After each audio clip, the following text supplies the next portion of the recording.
یہ ایک مکالمہ ہے پہاڑ اور گلہری کے درمیان، اور اس نظم کو ماخوذ کیا ہے ایمرسن کی نظم سے۔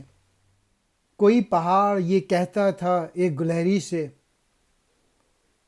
تجھے ہو شرم تو پانی میں جا کے ڈوب مرے۔ ذرا سی چیز ہے اس پہ غرور کیا کہنا، یہ عقل اور یہ سمجھ یہ شعور کیا کہنا۔ خدا کی شان ہے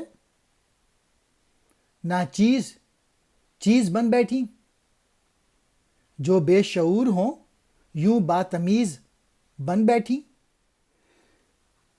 تیری بساط ہے کیا میری شان کے آگے، زمیں ہے پست میری آن بان کے آگے۔ جو بات مجھ میں ہے تجھ کو وہ نصیب کہاں، بھلا پہاڑ کہاں جانور غریب کہاں۔ یہ مکالمہ ہے پہاڑ کا۔ اس بند میں وہ گلہری سے کہہ رہا ہے، اور بہت ایروگنٹ ہے پہاڑ، کہ میرے مقابلے میں تو اتنی چھوٹی سی اور مختصر چیز ہے کہ اگر تجھ میں معمولی شرم ہو تو کہیں جا کے ڈوب مرے۔ تو ہے تو بہت چھوٹی سی چیز، لیکن اتنا غرور، اتنی ایگو تجھ میں، تو نے کیا سمجھ رکھا ہے؟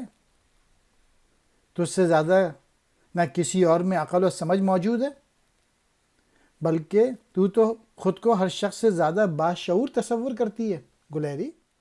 جب ہم تجھ کو دیکھتے ہیں گلہری تو خدا کی شان نظر آ جاتی ہے، اور یہ سوچنے پہ مجبور ہو جاتے ہیں یہ کتنی عجیب بات ہے، جو بے حیثیت سے خود کو باحیثیت اور بے شعور سے خود کو باشعور سمجھنے لگ جائے۔